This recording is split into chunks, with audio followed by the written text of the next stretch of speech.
What's up, everyone? We're here live. We're out front of the factory here.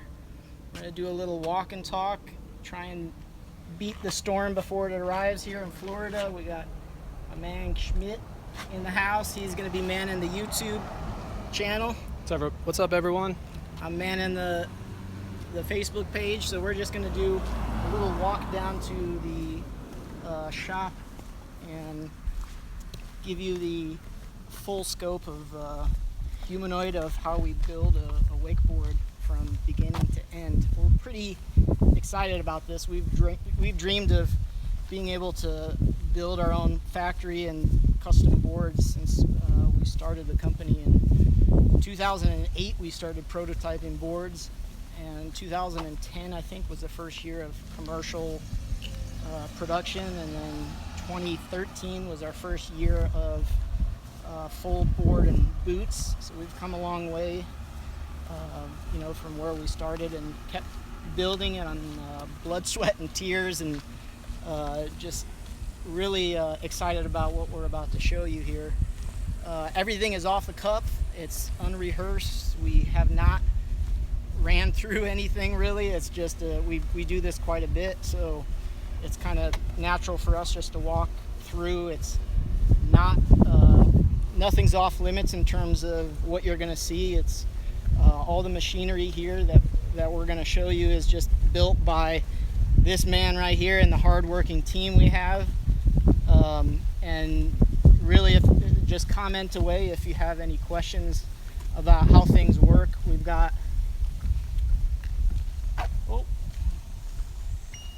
we got a reload here. Let me get back on. That's what happens. Yeah, I mean, over the years, Joel and I have really had a vision for how we wanted to kind of set up a manufacturing shop. So we wanted to manufacture wakeboards in a different way, and we had kind of a master plan. Over the years, we were releasing model after model, but they were, kind of what we considered stock models. But we were when you're creating a brand, you also have to create an identity for your products. So over the years, we've kind of built an identity with a master plan in mind, and this is just something that we're going to announce today is something that we've been working on for years, and we're really excited about it. And putting all the elements of a build together in a way that you can kind of swap pieces of board models together to make different models is kind of the little hint I'll give you right now. So we're gonna go down. This is kind of our day-to-day. We walk, we ride skateboards up and down the street from the upper shop where we do all of our office work, sales, warehouse, shipping, fulfilling, that sort of thing. And then down here we have our little manufacturing facility where we make all our boards, and the hardworking team goes through all the steps of building a wakeboard. So we just kind of wanted to give you a feel for what we do day to day, going from upper shop to lower shop, and we're really excited about showing you the entire process. And that's something that I feel has never really been open to the public. Only the elitists really get to see the inside of a manufacturing facility, like the pros. If you have a friend that allows you to go into a factory, but very few people get to see the manufacturing process start to finish. And we wanted to open our doors and show you just that, like take you from the beginning all the way through to the end, because we feel like that's a really interesting thing to see, and a lot of people are curious about. So, do you agree, Joel? Totally. I think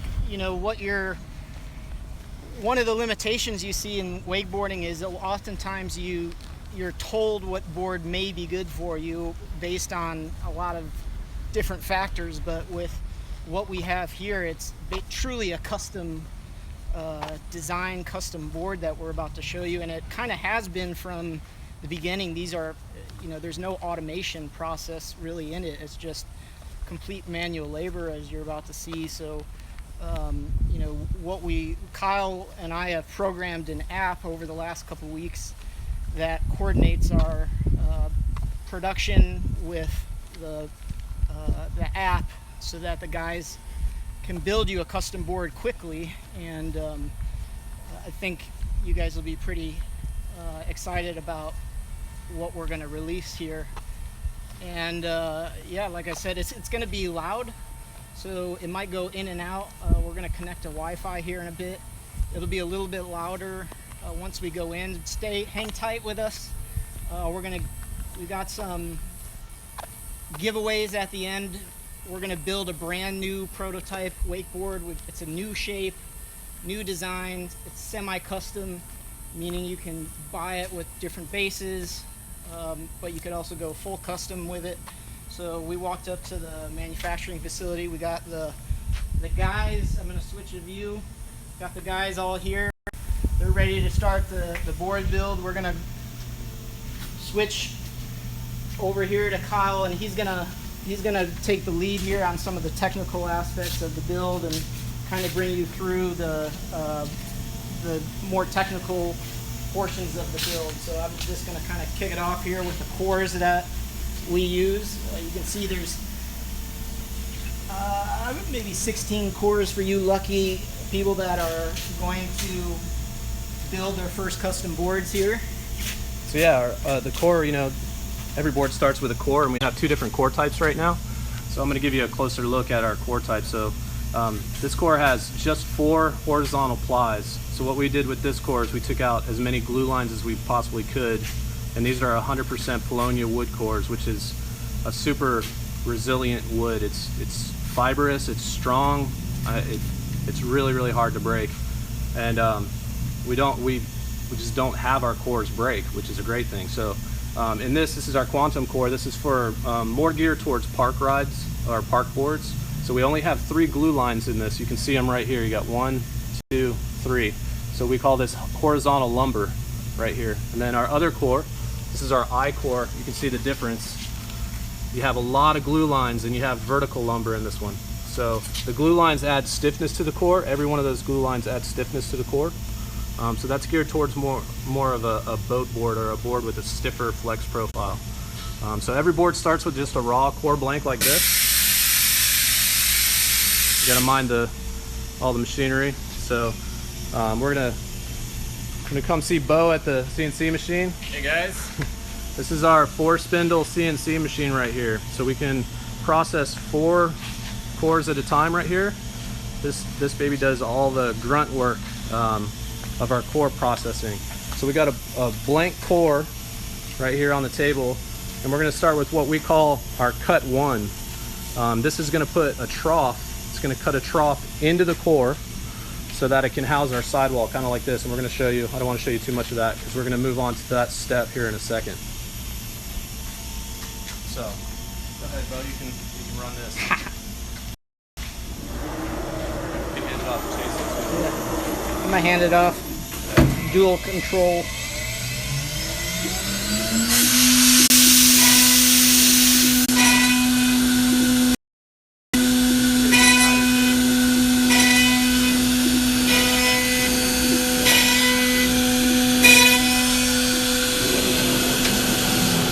So what? I'm gonna switch views right here and kind of take you through it.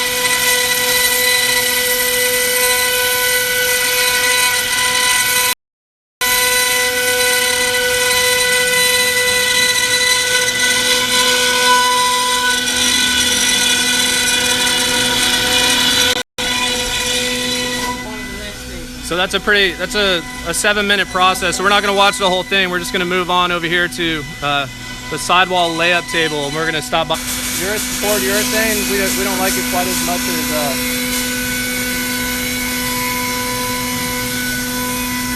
poured urethane. We don't like quite as much as UHMW, just because we like the durometer and the toughness of this material. UHMW is like the most abrasion resistant plastic, and is such a more durable plastic for a sidewall material, and the colors are broader, pop better, and we can give them any Pantone and they can color match the Pantones we request. So we just prefer this material over a poured urethane or an ABS, and we just feel like it's a stronger, better material for the sidewall of the board. Alright, so we're cutting out the second piece of cut through here that profiles the board. Now you have the thickness dictated by the cut here.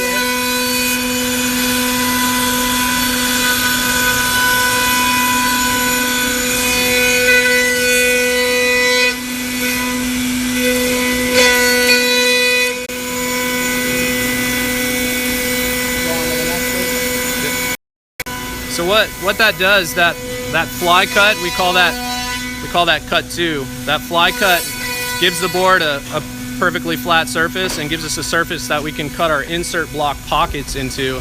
And if we're putting ghost stringers into a board, it gives us that flat surface at all as well. So that's like the baseline flat surface of the board. And I mentioned insert. Now we come over to our insert table. We actually make our own inserts here. Our insert blocks. We use what's called Baltic birch or Russian birch plywood. Now, the reason we use plywood, you can kind of see the plies of the wood in there.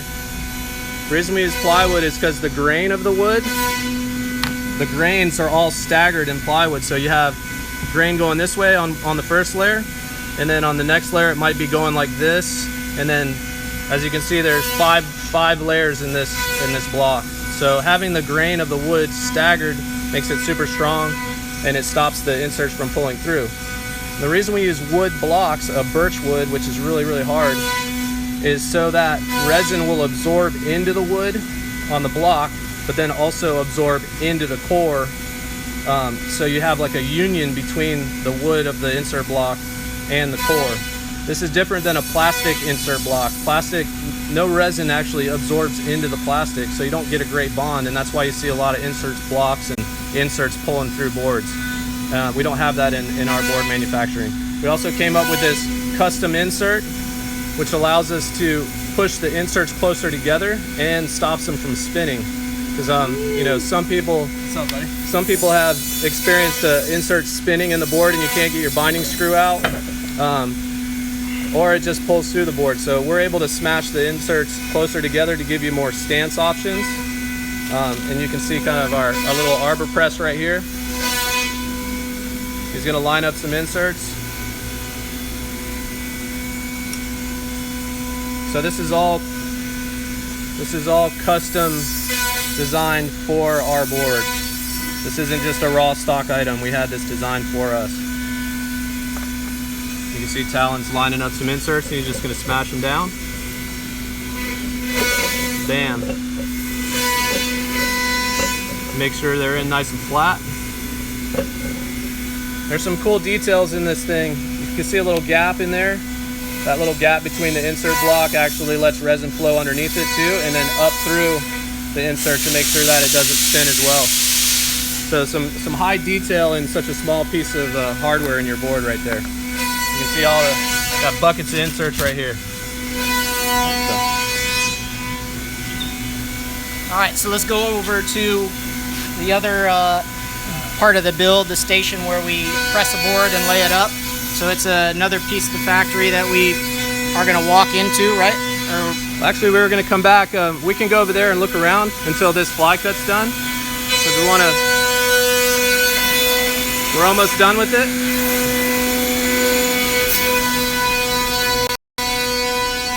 But we're going to come over here.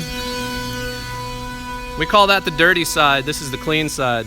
So a little quieter over here. Yeah, a little quieter over here.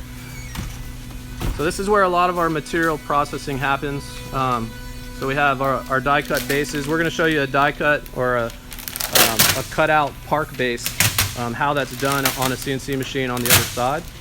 And then we got pieces of die cuts that we assemble together like puzzles over here. And then we have all of our materials and our material processing happens over here. So this is Talon. Say hey, Talon. Hey, what's up, guys? So we're going to come back here in a second and see Talon put this park base together. So let's go see if the fly cut's done so we can see how our inserts are put in the board.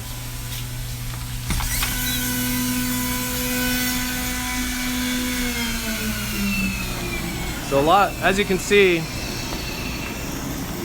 a lot of the steps happen on this machine.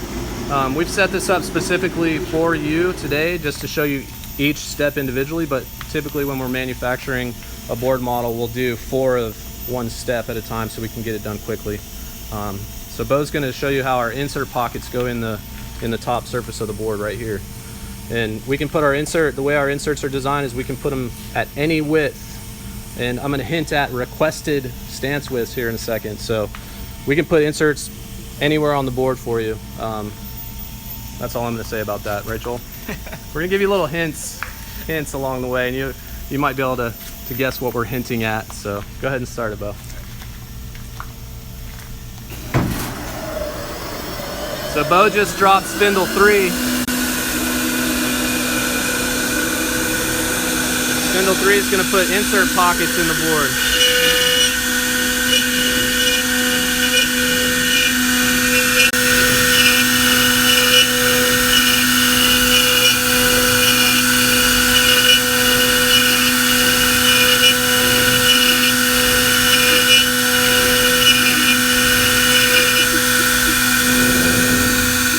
That's pretty much how that's done. So the insert blocks that I showed you previously fit right into those pockets during the layup process, and you'll see that a little bit later. All right, we're going to go over to our other CNC machine. This is our single spindle machine. We do some more processes on here. We have our little die cut drag knife fixture on here where we cut our base material, so you can see all the puzzle pieces that are cut. So we got our Humanoid logo right there. So this is our base material. This is DuraSurf base material. It's also UHMW like our sidewalls. We brag about having the thickest, most durable bases in the industry. This is 50 thousandths thick. It's super, super thick. So you're not going to wear through your base at the park, in a couple months. It's going to last you a long time. It takes screw gouges really well. I mean, it's super bomber base material. So go ahead and start that one, Bo. Bo's our CNC master. We call these die cut bases just because that's kind of a term that's used in snowboarding a lot, but we actually have a little drag knife right here, and you can see it spins, and it's going to drop down into the material and cut out these shapes. It's a little drag knife that I designed. It's a little drag knife that I designed specifically for this process. I gotta thank Kevin Kimball for helping me on this. He let me use his lathe to cut out this tool. And then GW Schultz actually helped us with the knife blade of it, manufacturing the knife blade of it. So we did some R&D and some development on the knife blade itself for this process specifically. Pretty cool stuff. We have a really good tool manufacturer right around the corner in Tavares, Florida. About 10 minutes away. They're awesome. So we'll shout out to Kevin Kimball and GW Schultz right there. Thanks, guys. All right, so that's going to cut out the die cut there for the base.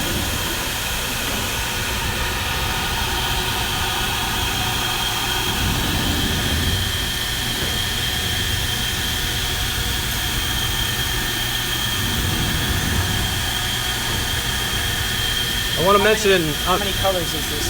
So with each color, it's like a puzzle piece, right? Yeah, this is a 3-color base. So we got red, black, and white. We're going to go back over and see Talon, but I want to mention one more thing about this material. The reason we use this base material is so your graphics don't wear off the bottom of your board. So after some time at the park, you're going to see scuffs, but you'll actually never scuff so much that you don't see the graphic on the bottom of the board. You'd have to wear all the way through to the core. Got a little Humanoid logo in there.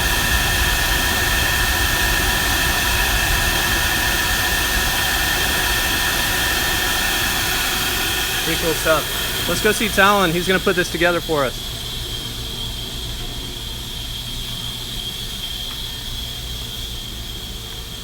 Joel, it's a little hot here in Florida, huh? It's about 95 degrees. All right, where are we at with this guy? Alright, so we're just gonna put this guy together. Since we cut it on the machine, it's laser perfect, so the pieces go together really nice. I'm just gonna pop these pieces in here and suck it down to the table. So this is a little vacuum table. You can see all the little holes in the table, and it sucks the material down. And then we use this, it's a green tape. It's a laminate or just a lamination film, and that holds all the pieces together. Keeps them in place so that when we press the board, you know, all the pieces stay together, but resin doesn't come through the cracks. So it's kind of serves two purposes.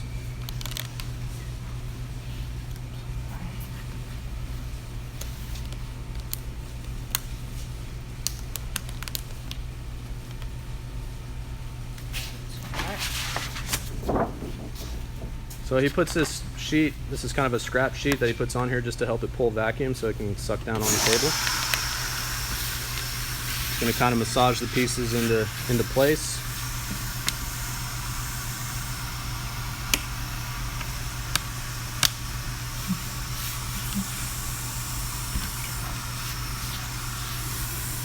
I'll pull it up.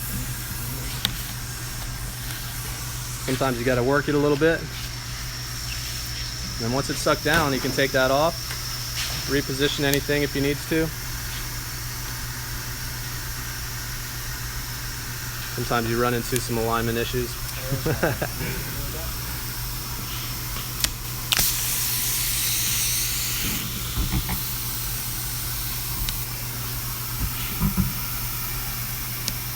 So you can kind of see the day-to-day issues we deal with putting things together. This is real life right here. Just gonna go ahead and pull this guy up. Like we said, we wanted to open our doors and show you kind of what we deal with every day and how we make boards. So we're pretty excited to show you this. The nature of live streaming.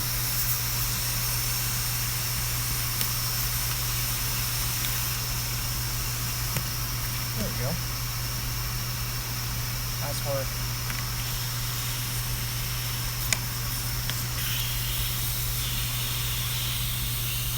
Someone's gonna give Talon a hard time about this later. I'm guessing it's probably gonna be Keith. Yeah. Hey Keith, what happened on that die cut Talon did? Not good. I'm just messing with you, Talon. You got it. He said, He's "Do you got have it, he's anything to got push it." that down with? So no, it'll be easy. I got it. Yeah. Is this eye perfectly square? Yeah. That's also Cool. another thing is we haven't made too many of these. Yeah, this is a prototype graphic too, so we got some bugs to work out. He's got it now though. Yeah, there we go. Okay. All right. Get it like So he wipes it to make sure it's clear of dust. It doesn't get trapped in between the film. We're about 30 minutes in. We got we're about halfway through or so. Yep. Does anybody have any questions so far?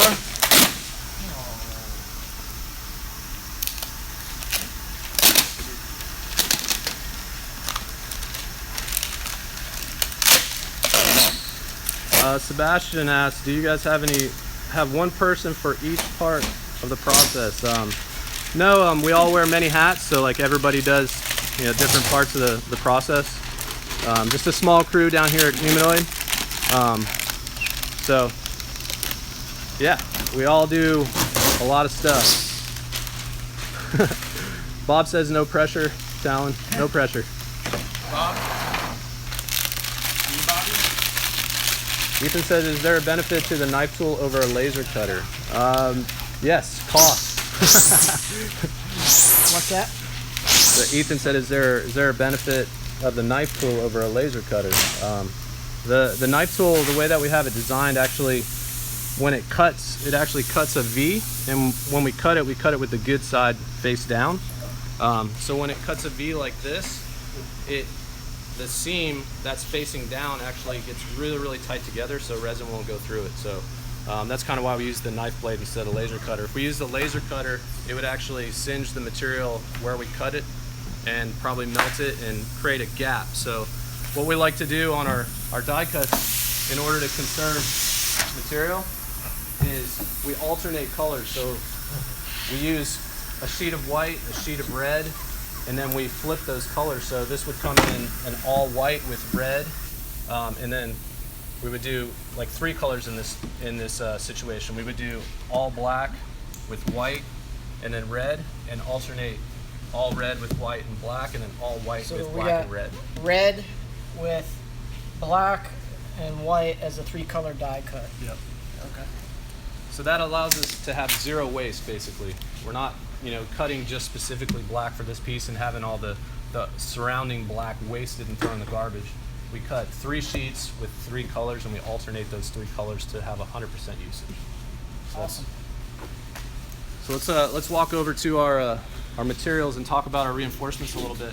Then we're going to get into actually laying up a board. So this is where we do all of our reinforcement preparation. We got all of our rolls of different fiberglass reinforcements and some carbon over here. So let me talk about that a little bit. So our reinforcements, we use really high grade reinforcements. This is a Hexcel product. This is a Hexcel product which is used a lot in the aerospace industry. So we pride ourselves on really high grade reinforcements. And we use different weight reinforcements and different weave angles to create different flex profiles on the board. So right here, this is a 12-ounce 2x2 twill carbon fiber. So the bundles are really big. So when we put this in a board, it creates a lot of stiffness, a really stiff responsive flex profile. So we use this in the circus, and we're going to use a little bit of it in this new board that we're about to lay up over here. So moving on, we got some biax. Biax is 45-degree fibers, so it doesn't add much stiffness to the board nose to tail. It just adds some torsional stiffness so the board won't twist. We use this a lot in our park boards. This is a 12-ounce biaxial fiberglass. This is a vector ply product. So, and then over here we got some uni. We use this for our landing pads and some other layups. We put this in the center of the board to add stiffness to the middle of the board, because you want the middle of the board to hold its rocker so that when you land, it doesn't flatten out, creating a hard, jarring, smacking landing. We want it to hold its rocker so it kind of squishes the water and moves forward in the water as you're landing. So we call these our diamond landing pads. Kind of see we have our templates that we cut all the pieces out with, and then we're going to move over here to actually laying up some of these reinforcements in a board layup.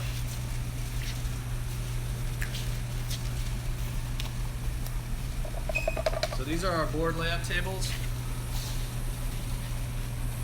We have all our components laid out here, and the guys are going to take you through laying up. This is a new board that we're working on and still in the prototyping stage, almost finalized with the prototyping stage. We got a few little minor tweaks that we're going to do to it, and then it'll be released to the public. Kyle, what's up with the burn, the edges here? Can you kind of talk a little bit about the flame treatment? Sure. So,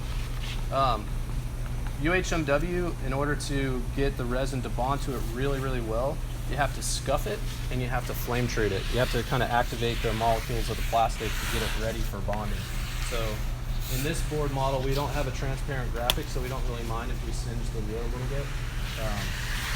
In a case where we have a transparent graphic, we have a template that you can see standing up over there that we put around or on the board, and then we flame treat around it so it won't cinch the wood, so you won't see that through a transparent graphic. But in this case, it's all solid, so it doesn't really matter.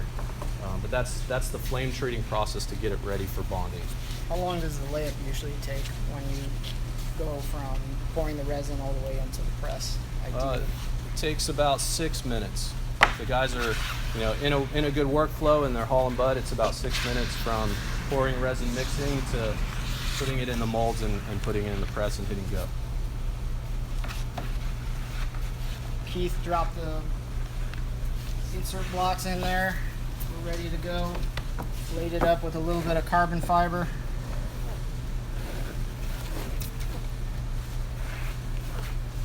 So as you can see here, we have a diamond landing pad in this one. We wanted to add a lot of stiffness to the middle of the board on here, but it's kind of short. It's just only to hold the center of the board nice and stiff. And instead of using just uni fiberglass, we wanted to put something a little bit higher end in this board and really make it stiff and responsive under your feet.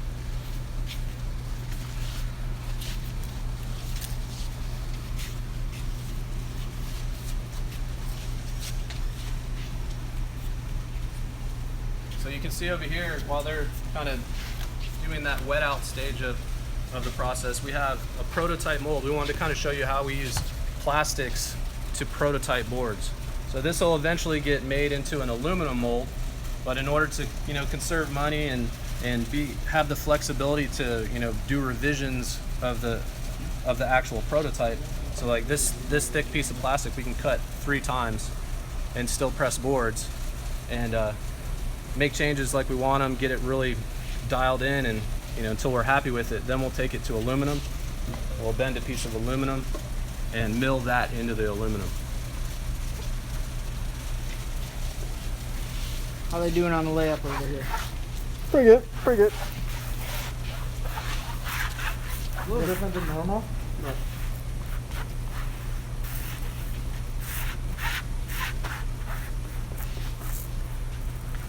So behind Jason over here, you can see our 2-bay press.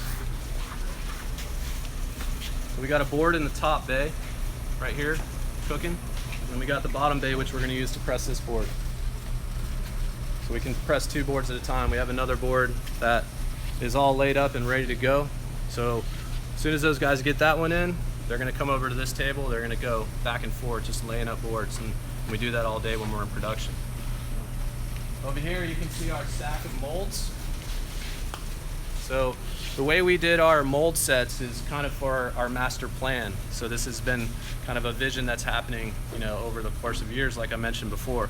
So we don't do big blocks of aluminum, like real thick blocks of aluminum. We do thin ones, and the reason we do that is so that we can change our rocker forms. So we can, on the fly, just swap out a rocker form.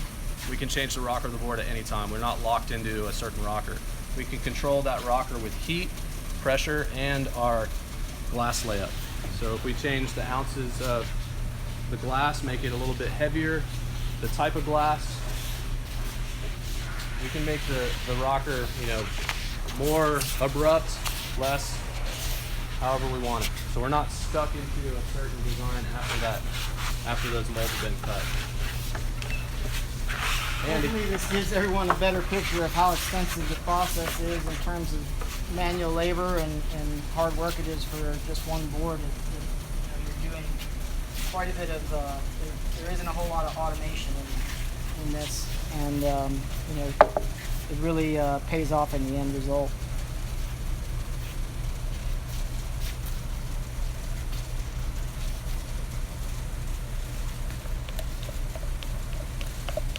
Kind of like making sausage. It ain't pretty, but at the end, it's damn sweet. Let's walk over here to this core real quick, Joel. So this is another board. This is a team meme, but I just wanted to show you the corrugations that we put in some of our cores. So you can see this slot right here. We call these ghost stringers, and what that allows us to do is take reinforcements and actually change direction into the core, and then so it basically creates more vertical walls of reinforcements. Instead of using a stringer material to create stiffness, we're taking the reinforcements that are wrapping around the filler and adding stiffness to the middle of the board. So in this team meme, we actually have 3 ghost stringers, and then we have a diamond landing pad to make the middle of the board super stiff and responsive. This board actually has our 7-pack inserts too. So the ones we showed you earlier were 5-packs. These are 7-packs just for, you know, a lot more stance options. So a lot of the park guys want to ride a lot narrower than on the boat. So and if you haven't seen it already, we have a stance width calculator on our website. So if you don't know what your stance width should be, go check that out. That's really helpful. We also have a board size calculator too. Should we go over what the base options are? So the reason we named it the IO, a lot of people know from boating, inboard and outboard. So what we wanted to do here is we wanted to give someone a semi-customizable board where they can pick if they want outboard channels or inboard channels. So they can pick the base mold that they're going to use. So right here they're registering the core, registering the molds.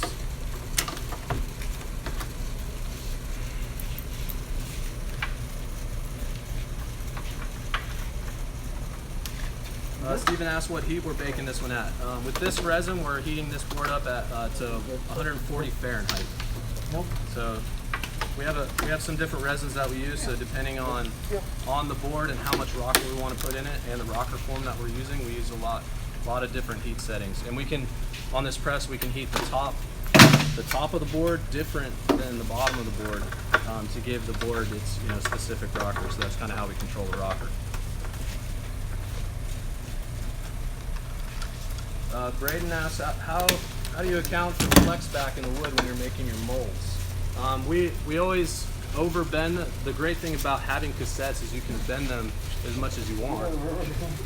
So we kind of found over the development process that we like a certain radius in our molds, so that way we can bend them either direction. We can overbend them this way or underbend them the other way. So it's kind of the middle ground is where we put them at.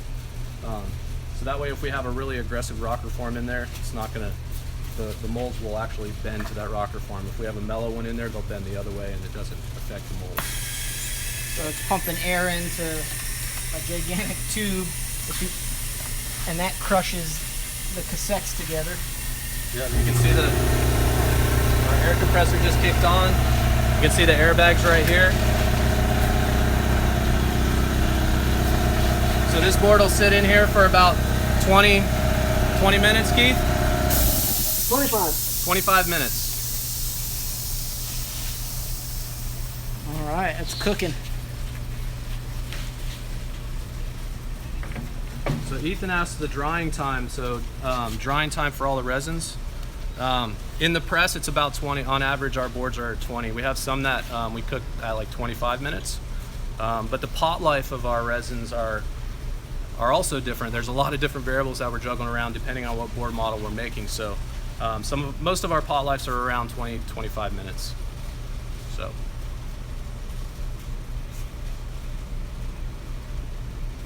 the Edge Pro Shop.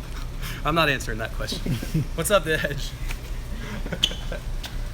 So in the upper press, we actually have a team meme in the press. So a different board model than the one that we're prototyping, but we wanted to kind of show you how the demolding process works before we go to the second to last stage of the process.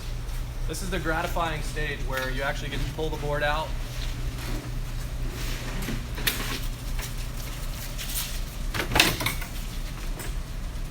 Oh.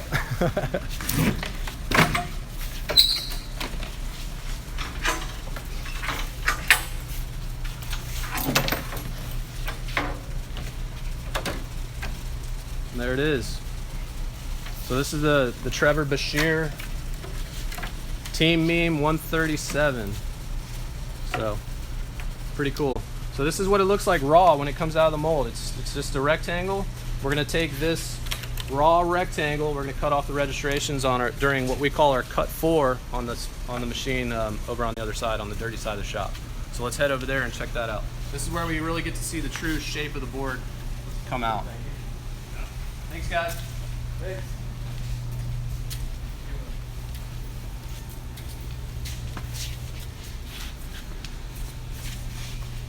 So Steven asked, so when the board is cut, does that determine the rocker or does the press determine the rocker? So the press determines the rocker. So it's all calculated. It's all calculated with the resin, the reinforcements, the rocker forms, and the drying time. It actually does relax. You can see we have some boards up on top. This is where we let boards cure, and it will relax a little bit. So we had to go through some calculating stages of all that stuff together. So let's go over to the CNC machine and see a board cut out.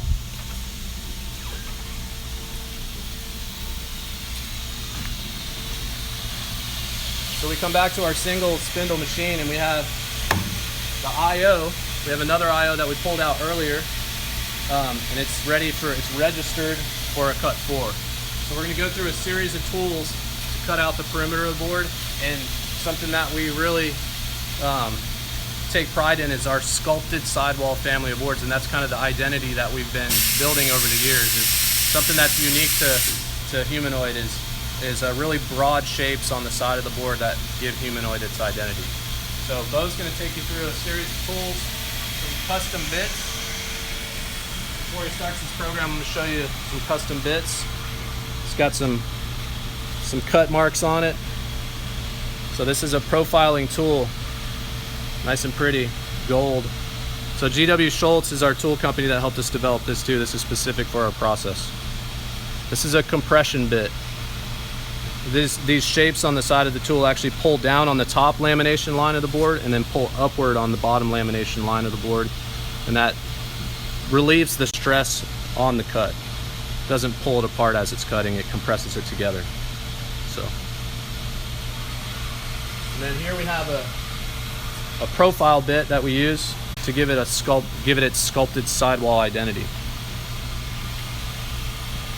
So this is a really loud cut. So Bo's gonna start it, and you're gonna see this board kind of take shape right before your eyes. Let's back up a little bit so we can get. So it's gonna get noisy.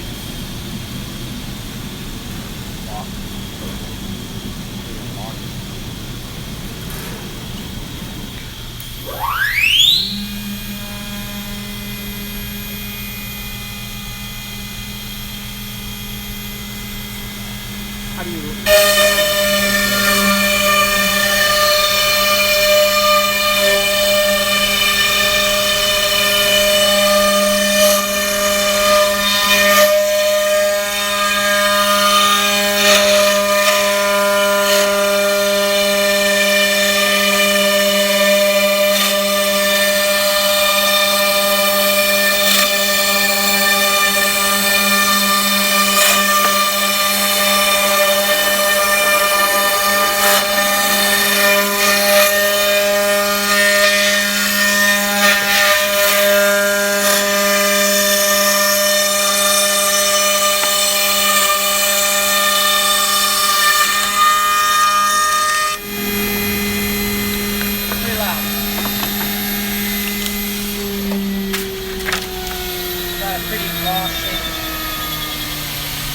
You can kind of see the profile of the board.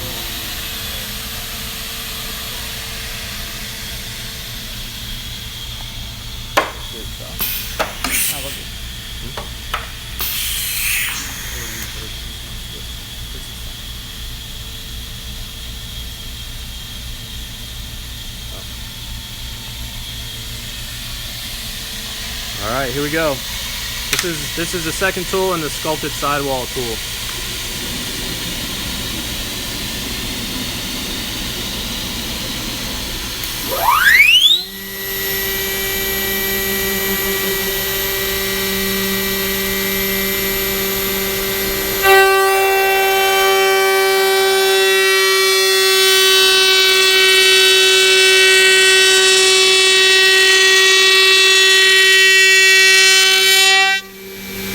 We have glasses on, so we're all good.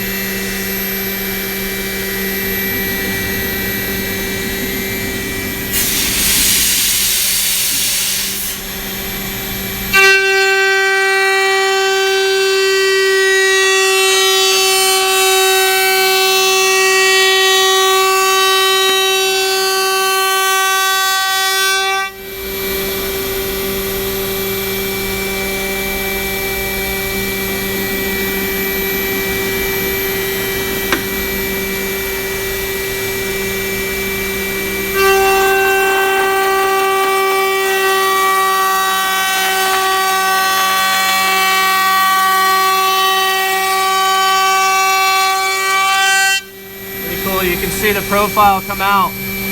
You can see the cool keystone that comes out that we installed earlier. It kind of gives it a cool shape on the side of the board. A nice little aesthetic to the side.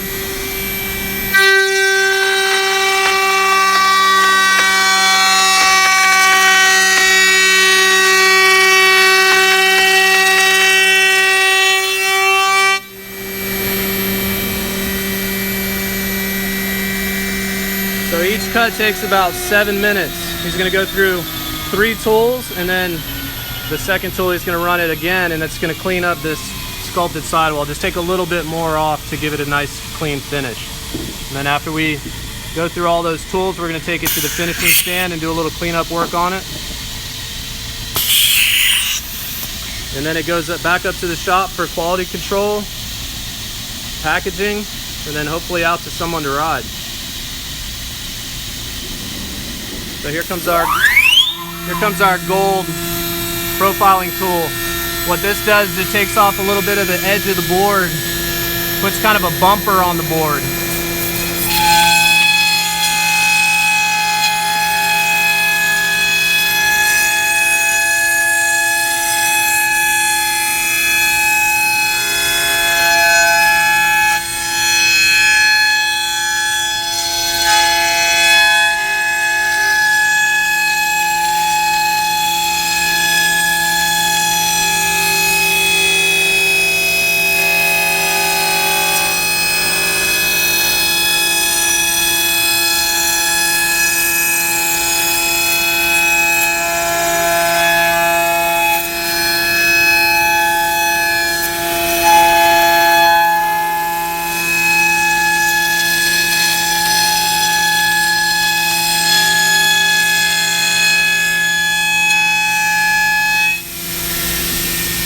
Pretty cool.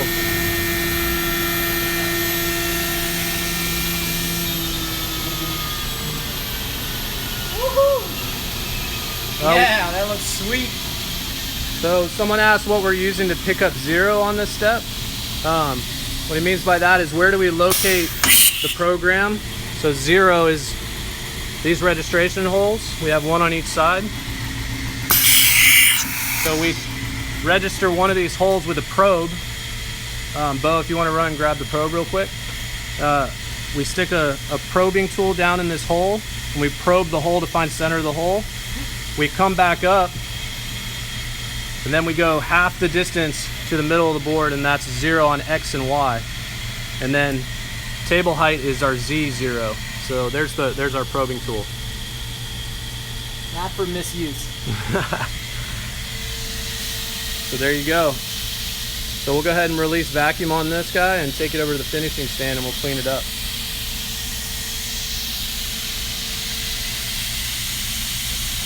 Oh, sorry, there's one more tool. Go ahead and run it, bro. My bad. So this is that little cleanup pass that takes off 10/1000ths of material and just gives it a better finish on the side.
Over to the finishing stand and we'll clean up all this stuff.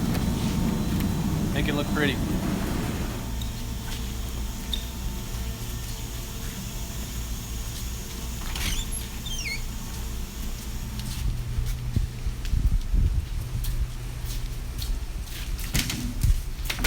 So these are our two finishing stands.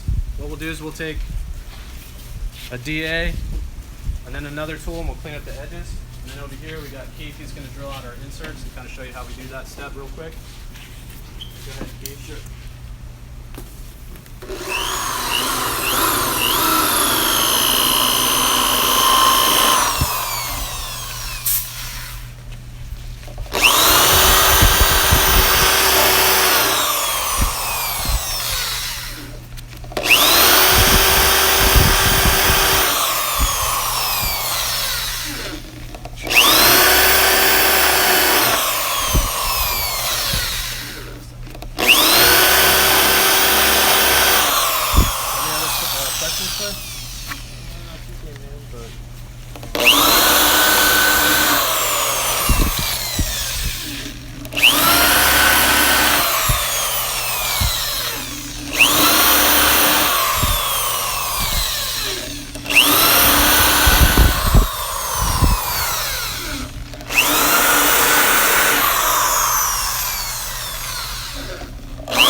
Talon's just going to kind of show you how we whip around a board real quick to clean up these nasty edges.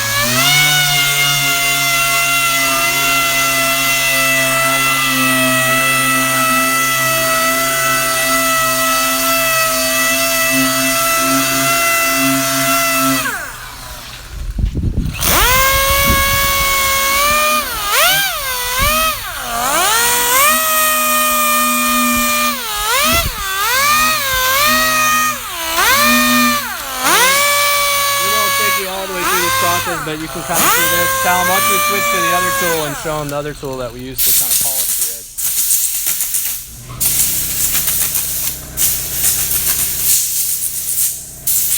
So we got a little buffing wheel here that we gives it a little bit cleaner finish.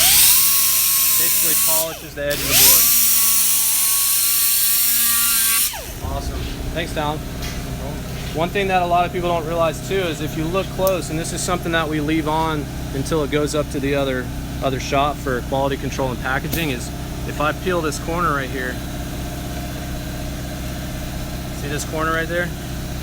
See how shiny it is underneath this lamination film? This lamination film's on here to protect it through the manufacturing process. This is something that we peel off after the board's completely finished out. This happens during the quality control section of the process. If you flip it over, then you can see that lamination film that we use on the other side to keep the die cut together. We're actually going to peel this off for you.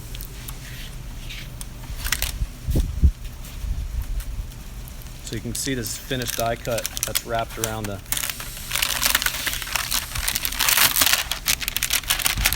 We usually do this with a roller that keeps it all in one piece, but let me see if I can do it in one piece.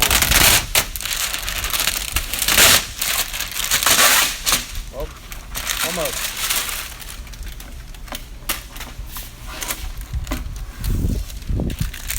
Woo!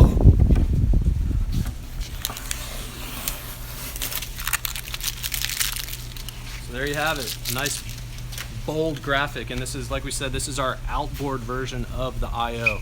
So you have outboard channels near the end of the board. The other version, the inboard, has channels here that fade out to nothing on the ends of the board. So you're going to be able to choose that, whichever one you want, you can pick. The other thing that we're offering is semi-customizable on this board are fin blocks and fin holes. So if you want to build a semi-customizable crossover board, you can request fin holes or not. So if you typically ride at the park, yeah, it's right flat through the middle. So if you typically ride at the park and you don't want fins, you can leave them off. But if you like riding this board at the park or behind the boat, you can put fin holes in so you can put some fins on right behind the boat.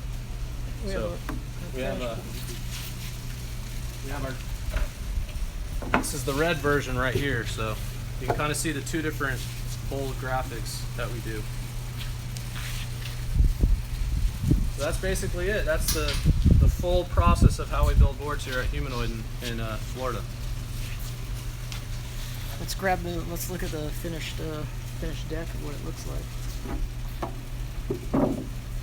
So we got keystone sidewall, white with red shaped sidewall. What's the type of sidewall? Let's go ahead and peel this one. Yeah. Just get it. Let's make it look shiny.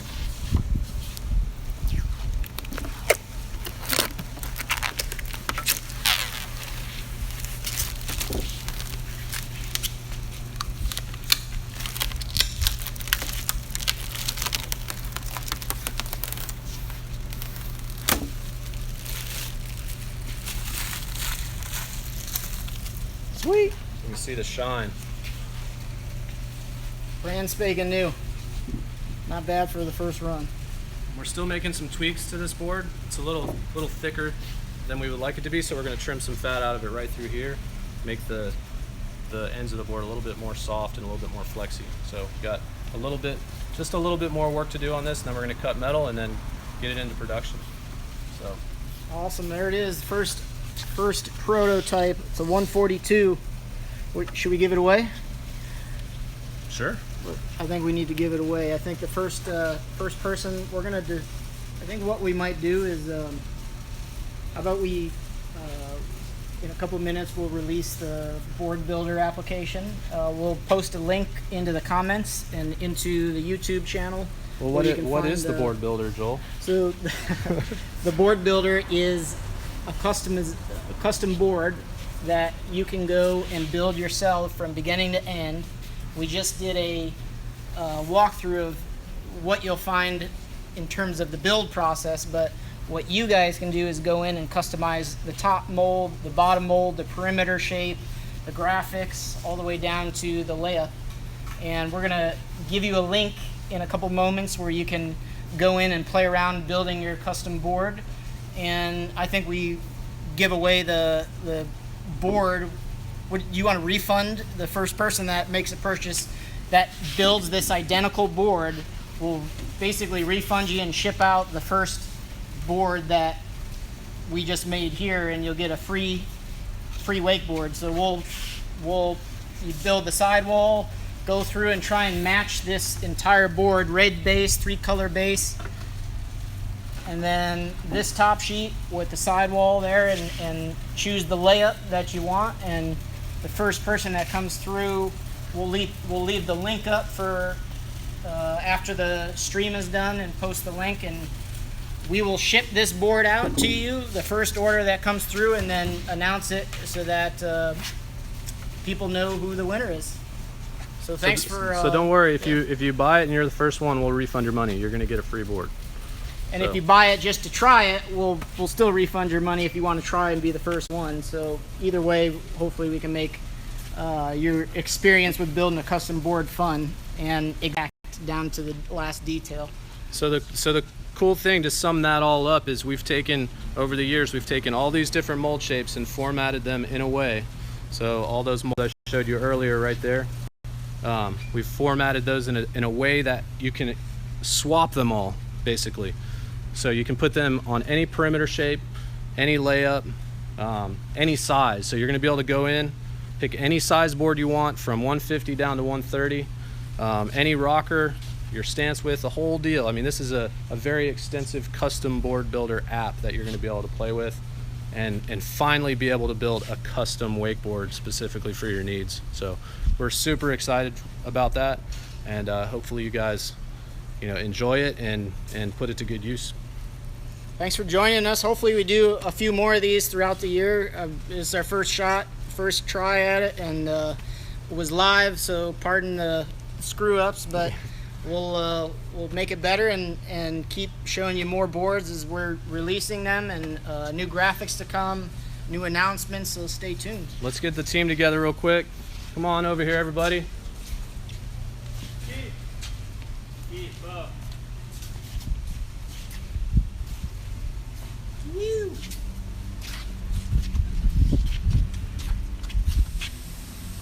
Just real quick, we wanted to thank you guys all for joining us live at Humanoid. Yeah. Woo. Thanks, everybody. Peace.